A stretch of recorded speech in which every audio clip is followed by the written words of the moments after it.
तुमसरवासियांना पिण्याचे स्वच्छ पाणी मिळावे म्हणून शासनाकडून तुमसर नगरपालिकेला लाखो रुपये अनुदान मिळाले व ते खर्चही केले, पण अद्यापही मालवी नगरातील नागरिकांना सांडपाणी जात असलेल्या नालीच्या आत तुटलेल्या पाईपामधून पिण्याचे पाणी घ्यावं लागत आहे। उन्हाळ्यात पाणी ही मूलभूत गरज आहे आणि ती गरज पूर्ण होताना दिसत नाही। यांनी अनेक स्थानिक पुढाऱ्यांना या समस्येबाबत सांगितले, पण कुणीही याकडे लक्ष देण्यास तयार नसल्याने त्रस्त नागरिकांनी सांगितलेले आहे। नाव म्हणजे कसं येते पाणी नाही भेटत आहे, हा काटला आहे म्हणून नली येते, नाही तर नाही पाणी नाही तर भेटत येते।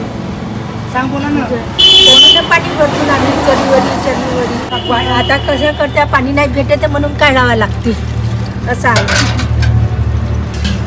अनिल शालिग्राम लांजिया माधवी नगर तुमचं या वार्डात राहतो। पाणी नाही मिळून मला पाण्याची समस्या आमच्याकडे, बोरिंगला बी पाणी नाही, बोरिंग बराबर चालून राहिली, नालीमध्ये पाणी भरून राहिलं आहे, जो मच्छर वगैरे येते त्या मच्छरच्या पाणी आम्ही भरून राहिलं आहे।